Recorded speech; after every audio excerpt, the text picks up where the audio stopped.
So guys आज हम पढ़ने वाले हैं चैप्टर 7 ट्वेल्थ क्लास की जियोग्राफी है और फर्स्ट बुक है जिसका नाम है मानव भूगोल के मूल सिद्धांत और चैप्टर 7 जिसका नाम है तृतीय के चतुर्थ क्रियाकलाप। ठीक है, तो क्वेश्चन नंबर फर्स्ट है पर्यटक को प्रभावित करने वाले 4 कारक का वर्णन करें। यानी जो पर्यटन होता है, ठीक है, यानी लोग दूसरे देश से यहाँ पर घूमने आते हैं या हमारे देश के लोग विभिन्न विभिन्न जगह घूमने जाते हैं जिससे सरकार को टैक्स मिलता है। तो वो कैसे होता है, उसको कौन प्रभावित करता है, 4 कारक बताइए। तो पहला मांग। तो मांग से हम यह समझते हैं कि विगत शताब्दी से अवकाश के लिए पर्यटनों की मांग तीव्रता से बढ़ी है। यानी पिछले कुछ शताब्दी में, कुछ सालों में पर्यटन की मांग बढ़ी है। ठीक है, किस दौरान? अवकाश के दौरान, यानी जब लोगों की छुट्टियां होती है, वीकेंड होता है। उच्च जीवन स्तर तथा बढ़े हुए आराम के समय के कारण अधिक लोग विश्राम के लिए पर्यटन पर जाते हैं। किस लिए जाते हैं? जो लोग उच्च जीवन स्तर जीना चाहते हैं, और दूसरा जो बढ़े हुए आराम के समय के कारण अधिक लोग विश्राम के लिए पर्यटन पर जाते हैं। यानी उन्हें रिलैक्सेशन चाहिए, कंफर्ट चाहिए। यानी उन्होंने बहुत मेहनत की है तो उसके बाद क्या करते हैं, वो पर्यटन की मांग करते हैं कि हमें पर्यटन पे जाना है, यानी घूमने जाना है, नई नई चीजें देखने जाना है। ठीक है, सेकंड हमारा है परिवहन। परिवहन को ऐसे समझ सकते हैं कि परिवहन सुविधाओं में सुधार के कारण पर्यटन क्षेत्रों का अधिक विकास हुआ है। उदाहरण के लिए वायु परिवहन ने घरों को विश्व के सभी पर्यटन स्थलों से जोड़ दिया है।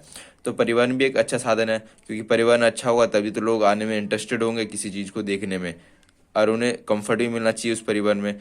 तो एरोप्लेन भी हम सुनते हैं कि वायु परिवहन।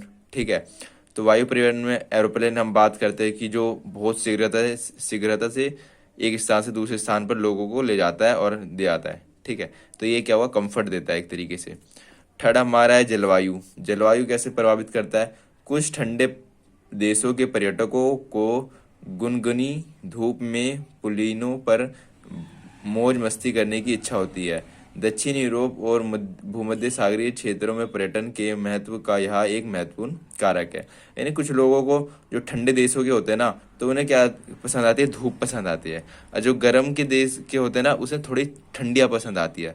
तो इसीलिए जो गर्मी में जम्मू कश्मीर घूमने चले जाते हैं, नैनीताल घूमने चले जाते हैं, जैसे आप जानते होंगे। वैसे यहाँ पे उन्होंने उदाहरण दिया है कि दक्षिण यूरोप और भूमध्य सागरीय क्षेत्र, यानी जो पूरा यूरोप महाद्वीप है उसी में से उन्होंने कुछ 2 क्षेत्र चुने हैं। पहला दक्षिण यूरोप और दूसरा भूमध्य सागरीय क्षेत्र में पर्यटन के महत्व का यह महत्वपूर्ण कारक है। कौन सा कारक? क्योंकि वहां पर ठंडी होती है और उसी समय उस जगह कहाँ पे, दक्षिण यूरोप और भूमध्य सागर, वहां पे गुनगुनी धूप में पुलिन पर मौज मस्ती करने की इच्छा होती है लोगों की। ठीक है, इसलिए वहां पे जाते हैं। भूदृश्य, चौथा कारक।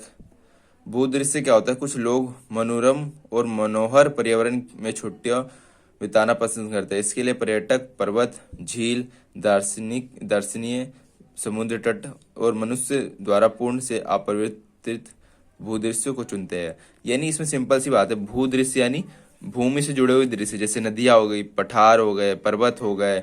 ठीक है गाइस, तो झीलें हो गई, कोई नदी हो गई, तो इस जगह पर, या कोई तट हो गया, तो ऐसी जगह पर लोग ना ज्यादा घूमना पसंद करते हैं। इसीलिए भूदृश्य चौथा कारक है।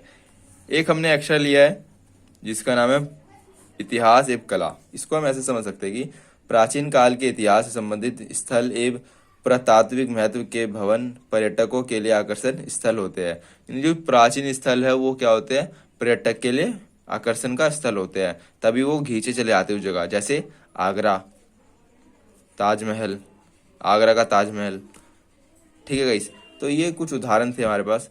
अब आते हैं क्वेश्चन नंबर 2 पे, वो है थोक बाजार, थोक व्यापार व फुटकर व्यापार। ठीक है, थोक व्यापार और फुटकर व्यापार में अंतर स्पष्ट करें। जो पेपर में गाइस पूछते हैं कि थोक व्यापार और फुटकर व्यापार में क्या अंतर है, सिंपल सी बात है। जो थोक व्यापार है, क्या लिखा है हमने इसमें आंसर में? थोक व्यापार है बिचौलियों द्वारा, यानी इसमें महत्व किसका? बिचौलियों का। थोक व्यापार, इस व्यापार को वे बिचौलिए स्थापित करते हैं जो विनिर्माताओं से सीधा सामान उपलब्ध कराते हैं। यानी मैन्युफैक्चर, बीच में बिचौलिए। ठीक है, मिडलमैन। एक तो मैन्युफैक्चर हो गया, कंपनी वाले हो गए, और वो उनसे सीधा माल कौन लेता है? मिडलमैन लेता है। फिर मिडलमैन से कहा जाता है पूरी जनता में या डिस्ट्रीब्यूट हो जाता है, जिनको ये इन चीज की मांग होती है। ठीक है, तो ये बिचौलिए द्वारा स्थापित होता है पहला पॉइंट, जो सीधे सामान उपलब्ध कराते हैं। इसी प्रक्रिया में सबसे बड़ी संख्या में लोग संलग्न होते हैं इस एवं रोजगार प्राप्त करते हैं। यानी इसमें बहुत सारे लोग एक दूसरे की चेन, एक तरफ से चेन की तरह सब जुड़े होते हैं, ठीक है। मिडल मैन के बिना उनका माल नहीं बिकेगा, और मिडल जो जनता है उनको मिडल मैन के बिना माल नहीं मिलेगा, ठीक है। सब एक दूसरे से जुड़े हुए हैं, इसीलिए थोक व्यापार कहते हैं। थोक यानी बल्क में, बहुत बड़े पैमाने पर यहाँ पे बिजनेस होता है। फुटकर व्यापार यानी एक छोटे पैमाने पर होता क्या है, यह उपभोक्ताओं को वस्तुओं के प्रत्यक्ष विक्रय से संबंधित है। यानी जैसे फुटकर व्यापार को आप ऐसे समझ सकते हो, आप राशन की दुकान पे लेने गए, ठीक है, चीनी तेल लिया आपने और आप सीधे घर चले गए पैसा पे करके। तो ये सिंपल सी बात है, आप छोटा सामान लेने गए, आपने पैसा किया पे, और प्रत्यक्ष था वो आपके सामने, आपने पैसे दिए और आपने सामान लिया। तो प्रत्यक्ष विक्रय यानी खरीद से संबंधित है, क्रय विक्रय, ठीक है, खरीद बिक्री। थर्ड है हमारा ज्ञान आधारित बाहरी स्रोतन क्या है। यानी ज्ञान आधारित बाहरी स्रोतन क्या है, इसे इंग्लिश में केपीओ भी कहते हैं, क्या है। तो यह है, आंसर पढ़ते हैं, यह सूचना प्रेरित ज्ञान का बाहरी स्रोतन है।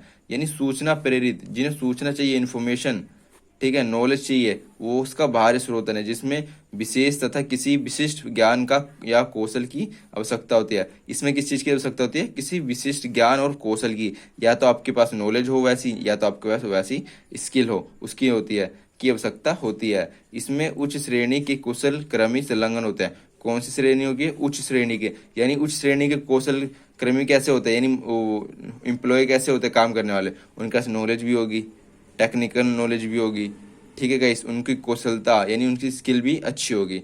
इस एग्जाम्पल में क्या दिया, ई लर्निंग अनुसंधान, ई लर्निंग अनुसंधान, ई लर्निंग यानी जो ऑनलाइन जो भी पढ़ाई होती है उनका, उनके बारे में बताया गया। ई लर्निंग जो अनुसंधान है उसके बारे में बताया गया है एक उदाहरण के तहत। तो केपीओ का उदाहरण क्या देंगे हम, ई लर्निंग अनुसंधान।